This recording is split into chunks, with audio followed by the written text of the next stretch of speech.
In this video, we're stepping back in time to explore the most ancient fishing village in all of Vietnam, before trading the docks for a luxury yacht tour through the heart of Lan Ha Bay. But the real adventure begins on day 2 with a grueling 190-kilometre ride inland to the mountains of Ninh Binh. 2 days, one epic journey, let's get into it. Right, yeah, jump off this boat.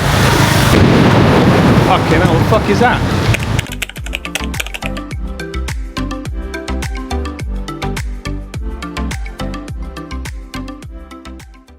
So I've come to check out the Cat Ba fishing village, which is the most ancient fishing village in Vietnam, apparently.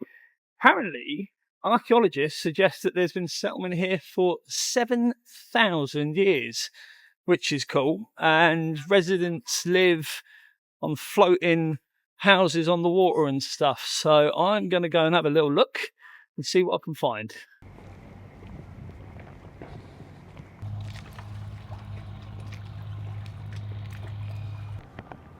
So it's a proper fishing village in that in order to get to it, it appears that you need a boat, and I don't have a boat, so this is where I can see it from. But what I will do to try and get a close look is I'll get my drone up and do a bit of a reconnaissance mission, see what I can see closer up.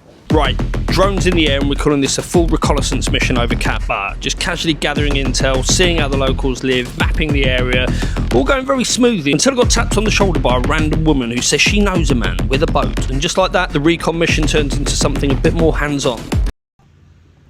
Yeah, I only have card. I can do that? Okay, ma. Okay, yeah, why not? Thank you.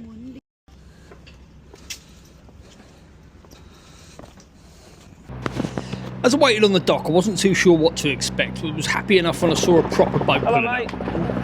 This was a very serious looking geezer when he told me to sit down and shut up, so I did as I was told. Turns out I didn't need to do that reconnaissance mission after all. I'm getting an up-close tour with this boat. Just me. I put a lot of trust in the people of Vietnam. Like, just some random lady came up and said, "Oh, come and get on this boat and we'll show you around." I was like, yeah, all right. Wouldn't do that in England.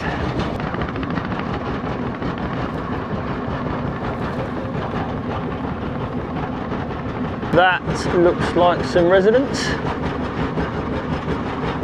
I'd live there, I reckon. It's a fairly picturesque place to live, this. Not too shabby at all.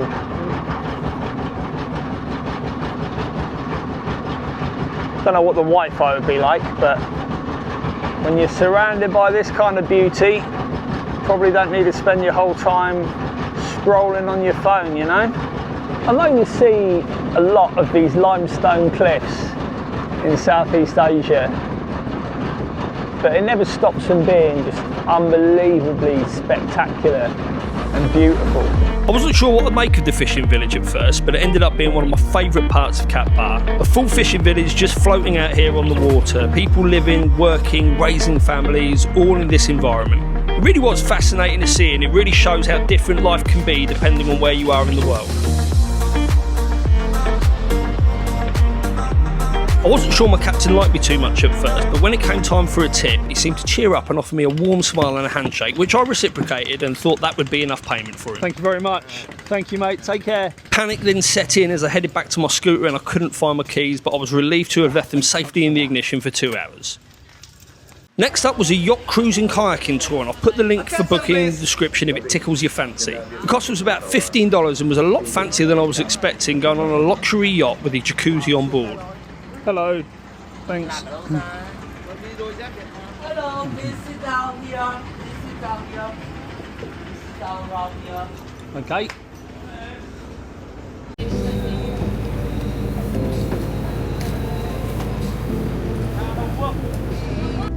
The views across Cat Ba Island are incredible, with the limestone cast rising out of the water against beautiful views of the ocean, and being on the top deck of the yacht was the perfect place to view it.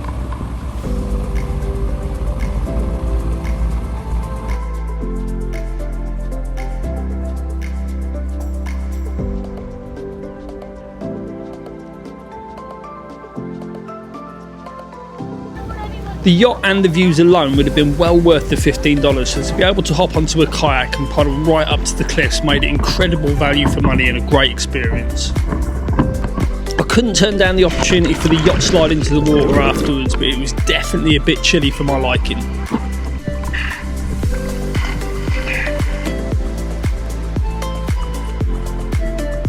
We then headed back into town with some beautiful views of the sunset.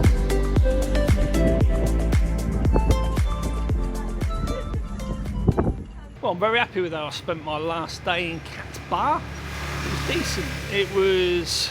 The fisherman's village was brilliant. That was just like a random person approaching me and asking if I'd get in their boat and have a look around.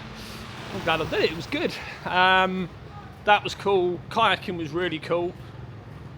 I expect everyone to be jumping in the water, and I was wearing jeans then, yeah. Now you're all jumping in, but everyone was just like, yeah, jump off this boat. Fucking hell, what the fuck is that? Fireworks.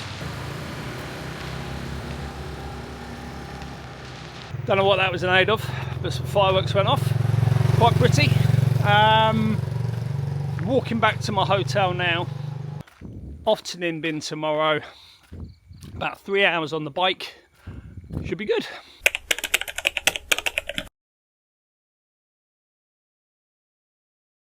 I started the day by loading up the scooter before going to check out at the hotel, where I was given an unexpected gift by the manager. Oh, You know? thank you. Yes. Why? Yeah. Why? Thank you very much. Yes. Oh, I'll take a pair of Yes, socks. yeah. Cheers, dude. Have a nice trip in Vietnam. Nike as well, yeah. Awesome. Oh, thanks, mate. Appreciate it. Yeah. You take care, yeah? Cheers. New socks in hand, I set off from the hotel on the 190km ride to Ninh Binh. Oh, lads.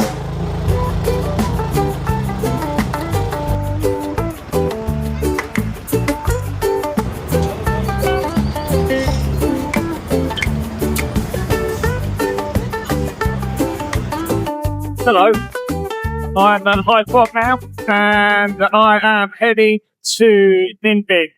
It is 164 kilometres on the sat nav, and I've got no rain forecast. I was going to try and head into High Fog first, pick up some supplies, but then potentially I'm not going to be getting into Ninh Binh until very late, and I'd rather not do the ride in the dark. I prefer to do it in the daytime, daylight. So, going to make the best progress I can. Get to Ninh Binh and hopefully get what I need there. Hopefully it doesn't rain and everything gets like the sights. But see how we get on. As I say, it's nothing broadcast. I hope you're aware of it. Got a cloud in the sky. Beautiful day. Wind's a bit chilly, but yeah, everything else is decent. So let's see how we do. The ride from High Fong to Ninh Binh was an interesting one. You've got open country roads, and suddenly you're squeezing through little alleyways in towns, and it was chaotic but a lot of fun.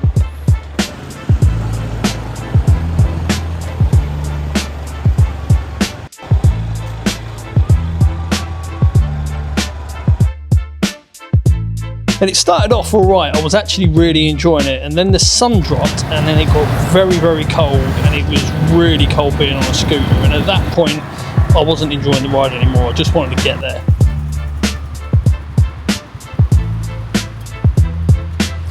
So by the time I rolled into Ninh Binh, I was very cold, very tired and very ready for bed. But even in the dark, Ninh Binh looked decent, and I had a feeling the next day was going to be a good one.